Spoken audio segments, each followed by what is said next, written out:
60 লাখের হাট যারা 1 কোটি বানিয়েছে, 1 কোটির হাট যারা 1.5 কোটি বানিয়েছে, 1.5 কোটির হাট যারা 2 কোটিতে নিয়ে গিয়েছে, 2 কোটির হাট যারা নিজেদের বংশীয় প্রভাব খাটাবার জন্য যারা 4 কোটিতে নিয়ে গিয়েছে, এই 4 কোটি টাকা যে হাট তারা ডাক নিয়েছে, এই ডাক নেবার পরে এই টাকা যদি আমার জনগণের ঘামের টাকা দিতে হয়, তাহলে এই মাতবর চরের হাটের ভিতরে আগামীতে আমিও ইনভলভ হব। আমি এমপি হবার পরে শিবচরের কোন বাজার, কোন ঘাটের কোথাও গিয়ে আমি এবং আমার ব্যক্তিগত কোন লোক আমরা সেখানে কোনো ডাক বসাইনি, সেখানে কোনো কাগজ জমা দেইনি। কোনো হাট আমার নামে, আমার নেতৃবৃন্দর নামে শিবচরের কোনো হাট নাই। আমরা দেশে শান্তি চাই, গরিব মানুষের উপর যেন অন্যায় না হয়। যেই ব্যক্তিটা সারা দিন নিজের হাতে ফসল কেটে অল্প একটা বালতির ভিতরে নিয়ে বাজারে বসে, তারও যদি সেখানে যদি সেই ব্যক্তিটার উপরে জুলুম করা হয়, তাহলে আমাদের মতো হামজালার এমপি না হয়ে রিজাইন দিয়ে বাসায় গিয়ে আঙ্গুল চুষা অনেক ভালো। প্রিয় ভাইরা আমার, সময় এসেছে, 3 মাস হয়েছে। আমি কারো বদনাম করার জন্য আসি নাই। আমি কারো উপরে অন্যায় অবিচার চাপিয়ে, কারণ আমি হামজালা গরিবের বন্ধু হয়েছি, আর এই গরিব মানুষ আমাকে ভোট দিয়ে আমাকে এমপি বানিয়েছে। এজন্য এই গরিবের হক রক্ষা করার দায়িত্ব আমার থাকবে, আমাদের থাকবে ইনশাআল্লাহ। এজন্য প্রিয় ভাইরা আমার, আমি আপনাদের সাথে থেকে আমি আপনাদের পাশে থাকতে চাই।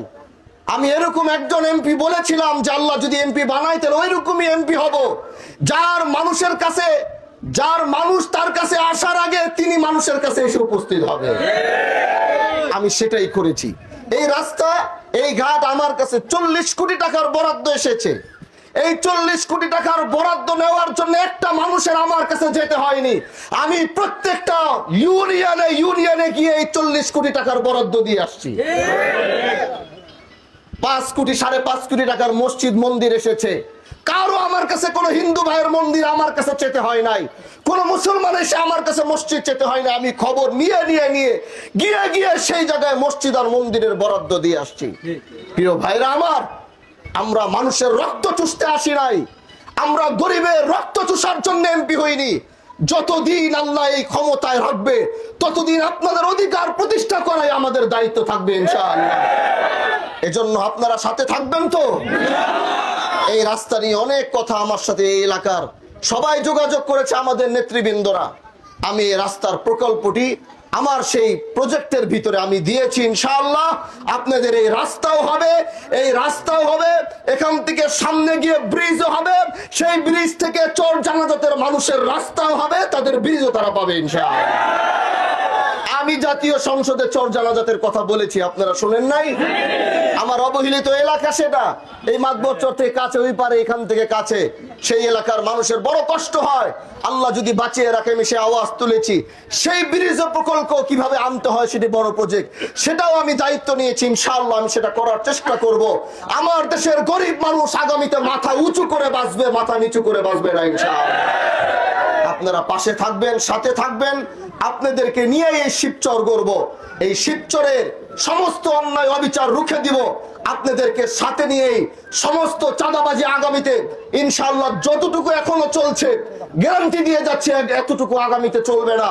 আমরা শিবচরকে মাদক মুক্ত করার জন্য দেখেছেন, আমি নিজে অভিযান করছি। যেখানে মাদক ব্যবসায়ী পাবেন সেখানেই মাদক ব্যবসায়ী ধরবেন। আগামীতে মাতবর চরে কোনো মাদক ব্যবসায়ী থাকতে পারবে না, থাকতে দেওয়া হবে না।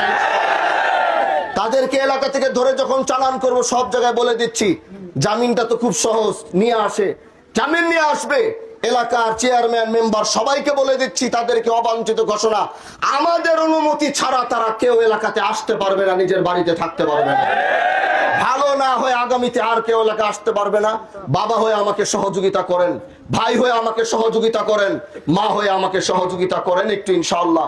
আমরা একসাথে ন্যায় এবং ইনসাফের যে স্লোগান আমি দিয়েছিলাম নির্বাচনের আগে, সেই পথেই আমরা হাঁটতে চাই, সেই পথেই আমরা চলতে চাই।